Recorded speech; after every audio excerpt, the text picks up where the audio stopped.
वजीर बल्दी नजमुनस व कारगुजार सदर टीआरएस के टीआर ने कहा कि जिस वक्त टीआरएस जद्दोजहद का आगाज हुआ उस वक्त पार्टी के पास ना तो पैसा था और ना ही ताकत और ना ही मीडिया पावर था। ताहम केसीआर ने 3 बड़ी ताकतों का सामना करते हुए अलहदा रियासत हासिल की है। तेलंगाना तरक्याती कमेटी के ज़ेरे एहतमाम मुनाकिदा एक प्रोग्राम से खिताब करते हुए उन्होंने इन ख्यालात का इजहार किया।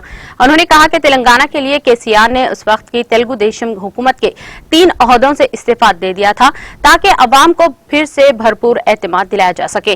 उन्होंने कहा कि केसीआर की भूख हड़ताल ने उस वक्त की मरकजी हुकूमत को अलहदा रियासत तेलंगाना की तश्कील के लिए मजबूर होना पड़ा और केटीआर ने तेलंगाना तहरीक के दौरान तलबा तंजीमों के रोल की सताइश की, जिन्होंने तहरीक को परवान चढ़ाने में अहम किरदार अदा किया।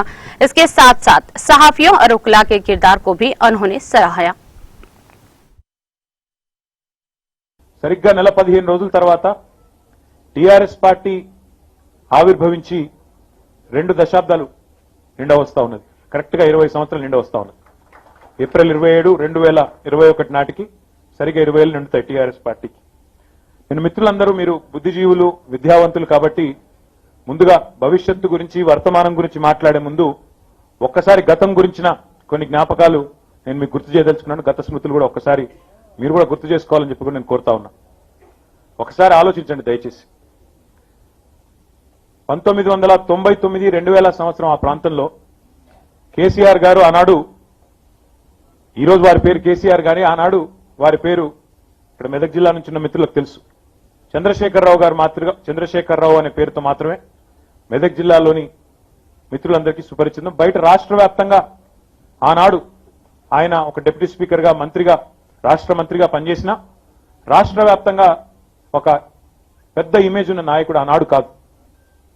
ఆనాడు ఒకసారి ఆలోచిస్తే కేసీఆర్ గారి వయస్సు 1999లో సరిగ్గా 45 ఏళ్లు, అంటే ఈ రోజు నా వయస్సు. జనగా రాజకీయ నాయకుడికి 45, 46 ఏళ్ల వయస్సు అంటే నిజంగా చెప్పాలంటే ఒక రకంగా టేక్ ఆఫ్ పాయింట్. అక్కడి నుంచే మీ ప్రస్థానం కొద్దిగా ఉన్నత పదవుల వైపు ప్రయాణం ప్రారంభమవుతుంది. అప్పటికే ఆయన రాష్ట్ర మంత్రిగా చేస్తున్నారు, డిప్యూటీ స్పీకర్ గా చేస్తున్నారు, పార్టీలో కీలక బాధ్యుడిగా పనిచేస్తున్నారు. కాబట్టి ఆయన విద్వత్తు, ఆయన శక్తి, ఆయన వాక్చాతుర్యం ఇవన్నీ కూడా పార్టీలో ఉన్న అందరికీ తెలుసు, కొంతమంది ముఖ్యులకు కూడా రాష్ట్రంలో తెలుసు.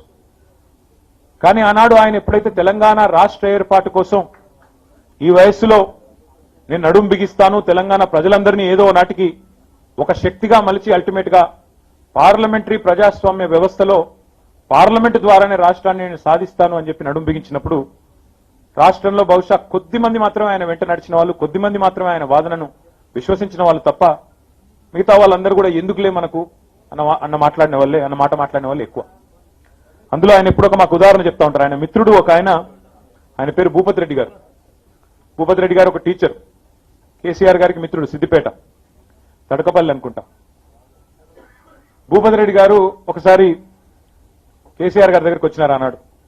వచ్చి వాళ్ళిద్దరు చిన్నప్పటి స్నేహితులు కాబట్టి మాట్లాడుతూ శేఖర్ ఇదంతా మనకెందుకు, ఇప్పుడు మరి నీకు 45, 46 ఏళ్ళు, ఇంకా బాగా ఇంకో 15, 20 ఏళ్ళు రాజకీయం చేయొచ్చు, ఉన్నతంగా రాజకీయాల్లో పదవుల్లో ఎదగొచ్చు, కష్టం కదా, ఎందుకు తెలంగాణ ఉద్యమాన్ని భుజానికి ఎత్తుకుంటున్నావు? ఎంతో మంది మహామహులు, చెన్నారెడ్డి లాంటి వాళ్ళే ప్రయత్నం చేసి సఫలం కాలేకపోయినారు, అనుకున్న లక్ష్యం సాధించలేకపోయినరు. అవుతుందా మనతోని?